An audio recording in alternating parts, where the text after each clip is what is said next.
One day, I went to a high-end sushi restaurant with 7 of my mom friends. "We have a reservation for 6 under the name of Smith," said the boss mom, Emily, clearly. Then, looking at me with a mean smile, she said, "Thanks for booking the seats for us. I've changed the number of people so you, who are not our friend, can go home." The other mom friends snickered. "Sure, enjoy your meal." I said that as I walked away from the elite mom group. Later, a staff member came to me, and the faces of the elite moms turned pale. "My name is Cindy Smith, a 42-year-old housewife. I have a same-age husband and a 17-year-old son. We live a modest yet peaceful life in a quiet residential area. My husband, Dave, is a hard-working man who values family time despite his demanding job.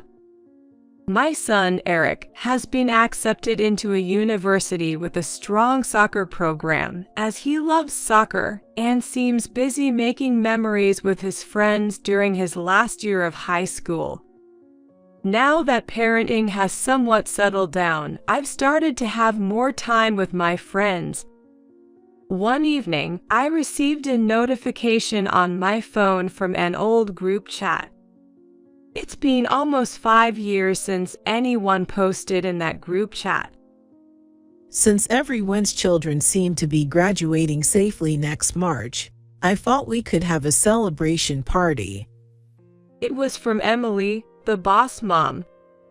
Then, one after another, other members expressed their agreement with stamps like "okay" and "looking forward to it."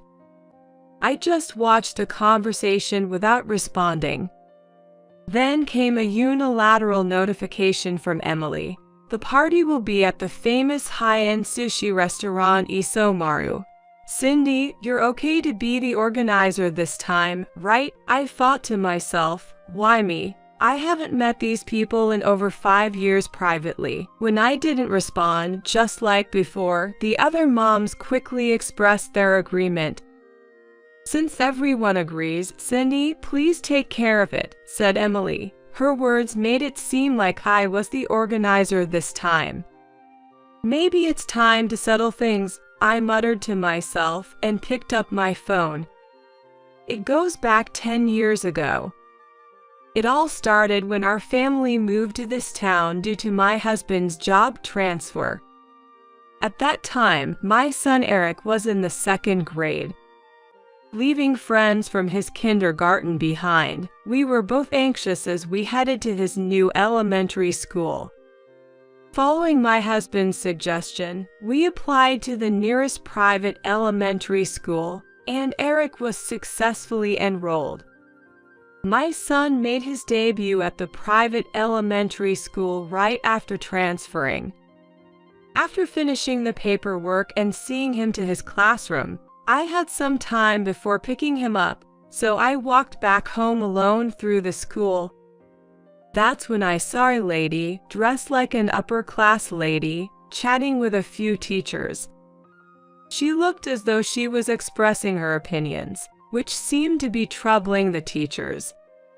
Feeling awkward but not wanting to take a detour, I tried to pass by them unnoticed. Just as I was passing, the conversation seemed to end, and the lady spoke to me. "Oh, I haven't seen you before. Which child's parent are you?" "Hello. Starting today, my son Eric is transferring to the 2nd grade here. I'm Cindy Smith." The lady looked me up and down as if sizing me up, from my toes to my head, and then asked with curiosity-filled eyes, "Oh, how unusual. Mid-year transfer to our school. Is there some kind of situation you're in?" I felt a bit uneasy. I thought to myself, who is she? She's too formal to be a parent, yet too blunt to be a teacher. "Excuse me, but who are you?" I asked cautiously. "Oh dear, I forgot to introduce myself. It's been years since there's anyone who doesn't know me. I'm a parent just like you. It seems we have children in the same grade. I'm Emily, mother of Jeff Alder." To my surprise, she was also a parent. Before I knew it, the teachers from earlier had disappeared. Could she be what they call a helicopter parent? I thought it was best to keep my distance. This was how I first met Emily. I was working at the time, so I figured our paths wouldn't cross much. But as luck would have it, Emily's son and my son ended up in the same class, and we would see each other during school events. Somehow, Emily took a liking to me, and I found myself among her circle of elite mom friends. I would have preferred to keep my distance, but fearing that any discord between us parents might affect our children, I decided to maintain a minimal relationship with Emily and the others for my son, Eric's sake. However, aside from me, the other moms seemed to be from a different world, having been close since their kids attended the associated preschool, leaving me completely isolated. I often thought about leaving the group, but it seemed my stories from outside their world were of interest to them, serving as fodder for their superiority complex. It wasn't pleasant, but I endured it for Eric's sake. However, a minor incident caused a rift between me and the group of mom friends. When our sons were in 6th grade, I was called in by their homeroom teacher, which made me nervous. I felt a little flutter inside. More often than not, being called in by a teacher meant something bad. Did he get into a fight? Did he cheat on a test? Surely not Eric. As I headed to the school filled with anxiety, I was led to the reception room where the principal, vice principal, the homeroom teacher, and I were to meet. "I apologize for calling you in suddenly, especially when you have work," the principal started with a smile. It didn't seem like Eric had done anything wrong, but still, I replied cautiously, "No problem at all. Has Eric done something?" Seeing my apprehensive response, they laughed. The teacher explained, "I'm sorry to have startled you. We called you here because we have requests for you." In summary, the school wanted me to plan that year's school trip because I work in the travel industry. Eric had mentioned my job during a school assignment, and the school had been looking for fresh ideas for the trip, as they had been going to the same place every year. It was a flattering request, but feeling anxious about planning it alone, I decided to survey the students for their preferences, ensuring the plan would fit within the budget. Eventually, we settled on a trip to Hawaii. As I became more involved in planning the school trip, I found myself at the school more frequently. One day, I ran into Emily. She seemed a bit upset and said, "Hey, Cindy, I heard from the teachers that you planned this school trip. Is that true?" "Well, it was based on a survey among the students. Hawaii received the most votes and it fit our budget, so that's what we chose based on the students' wishes." As I explained, Emily interjected, "Unbelievable. Did you know my child attends a modeling academy? The UV rays in Hawaii in June could cause sunburn. How could someone like you, just because you work part-time at a travel agency, decide on the school trip destination?" I was taken aback by her barrage of criticism, and before I knew it, the other moms were standing behind Emily, looking at me with cold eyes. As I wondered how to defuse the situation, the homeroom teacher and vice principal came over and explained the situation.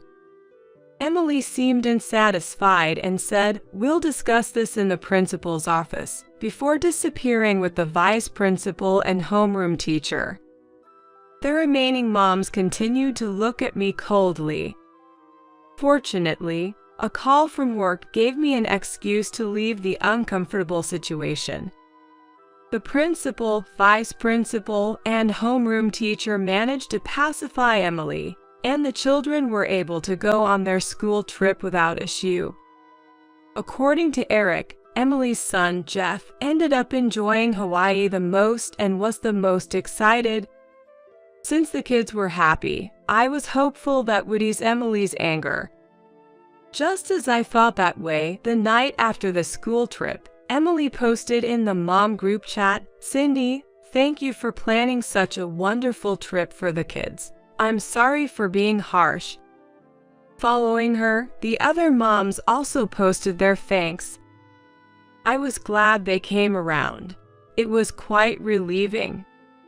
When the kids were about to enter middle school, Emily posted on the group chat, "How about we celebrate everyone making it to middle school by taking a little trip together with the kids?" Then, one of the moms suggested, "That sounds great. How about going to Universal Studios? We can rent a minibus." One by one, everyone started to agree. I was just watching the conversation quietly when Emily called me out specifically. "Cindy, are you listening? It's your turn." "Oh, yes, I'm listening. Universal Studios sounds good," I replied. Then she said, "Could you take care of the arrangements then? You like doing that sort of thing, right?" "What? Am I arranging this all by myself? Can someone help me?" I posted in panic. Emily replied, "Of course you will handle it. You planned the school trip, right? It should be easy for you." That was not me alone. The school arranged it through my company, and it was a team effort, I explained, but no one responded to that, and Emily just posted, "Thanks, we're counting on you," and forcibly ended the conversation. It might have been manageable if the trip was more than a month away, but the departure was in 2 weeks. It was the spring break season, and hotels were getting booked up everywhere. I asked the other members in the group chat for help, but my messages were read and ignored, and Emily would ask me, "How's it going?" once a day. I wanted to cancel the trip altogether, but I wasn't sure what the mom group would say, and more importantly, my son was really looking forward to going to Universal Studios. Despite not wanting to use my company's resources for personal matters, I reluctantly did so to make the arrangements in time. One thing that bothered me was Emily insisting on using her name for the group reservation. Additionally, I was concerned that I had to front the payment and collect it on the day of the trip. Then came a day I'll never forget. On the day of the trip, when my son and I arrived at the meeting place, the other members were already there. In fact, they were on the bus, ready to leave, so we hurried over. Why were they all there 30 minutes before the scheduled time when they usually show up at the last minute? I had a bad feeling.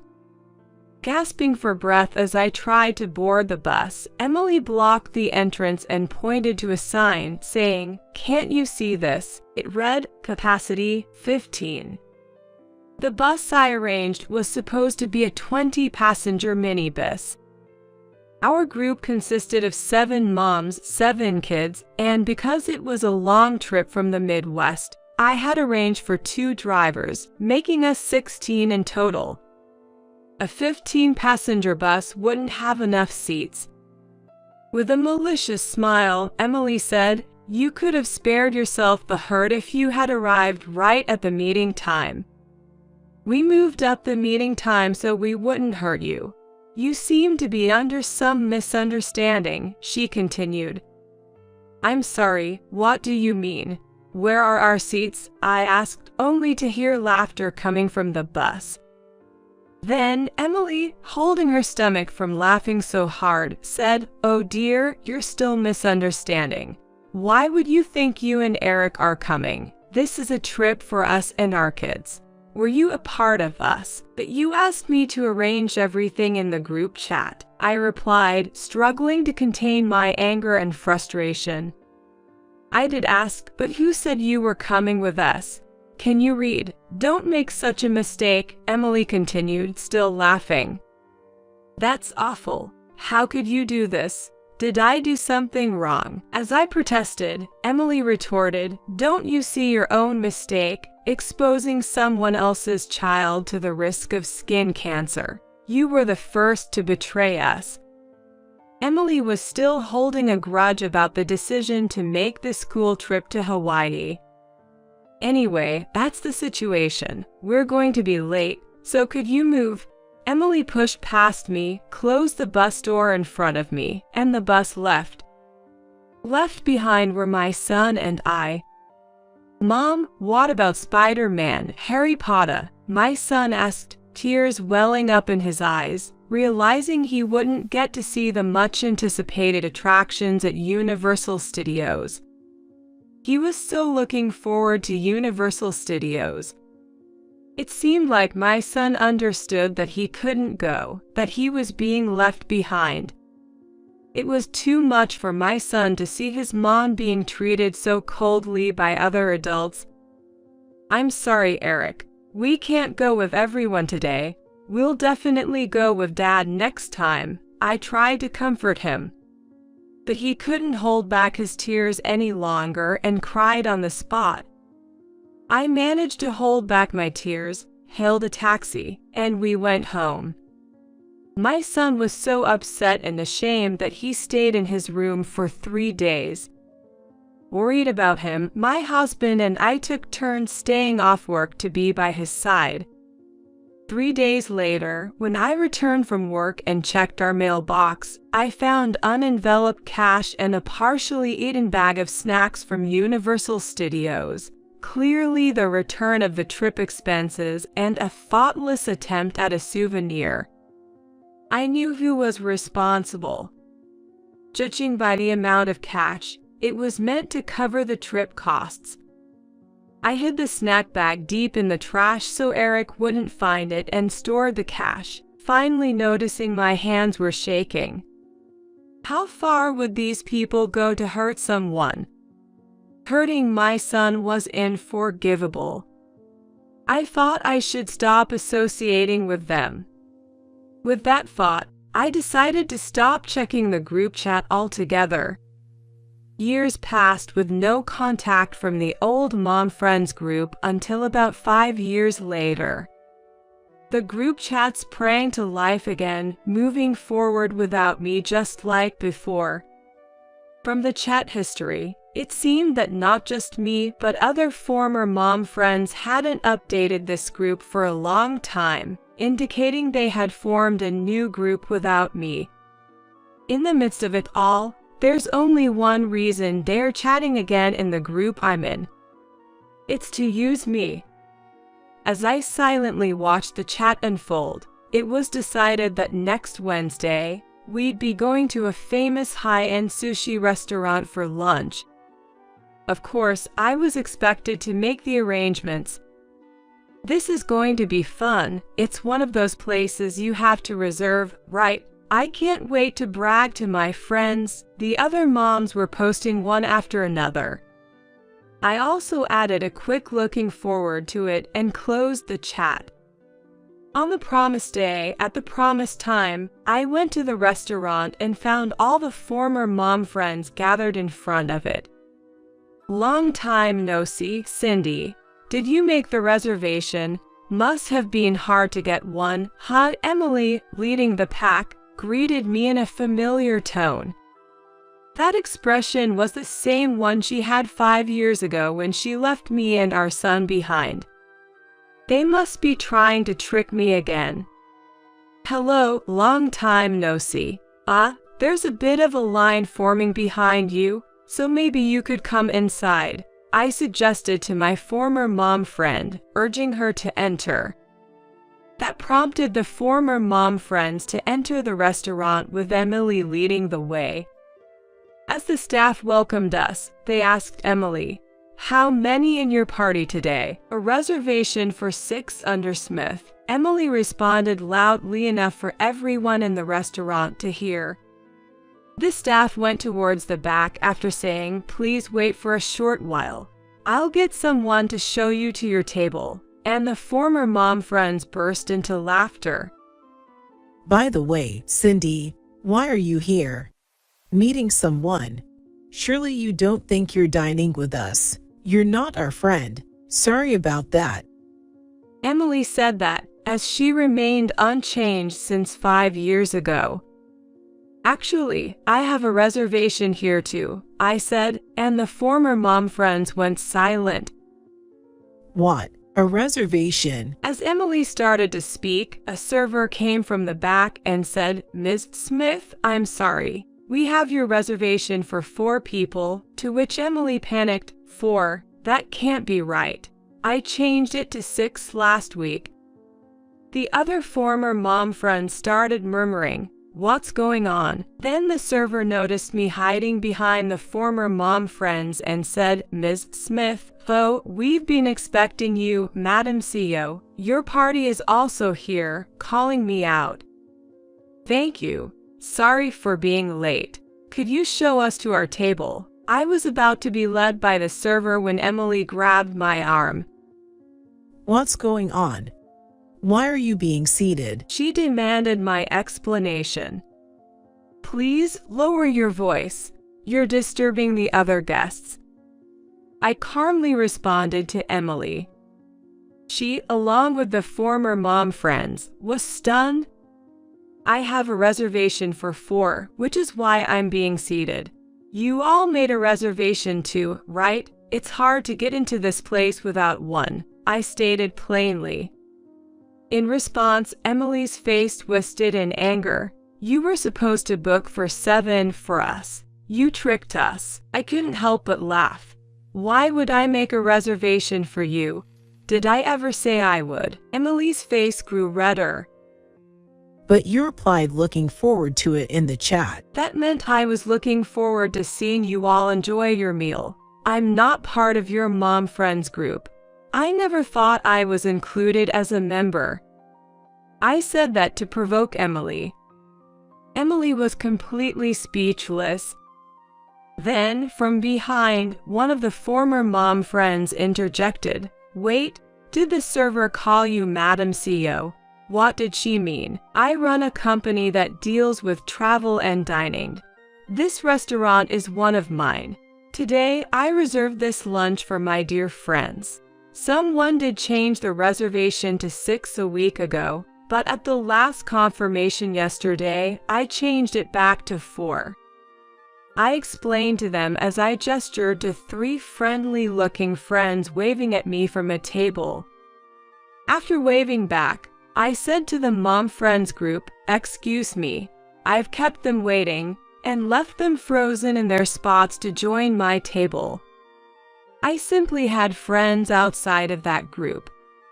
Our children attended an affiliated school where the campus changes based on the curriculum chosen.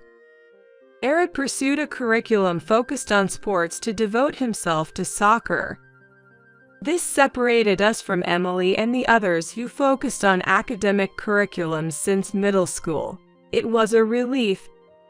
In this new environment, I found kind mom friends, and Eric could immerse himself in his beloved soccer, enjoying peaceful days both mentally and physically. That's why we came to have a meal with these friends whom I could talk to without any reservations.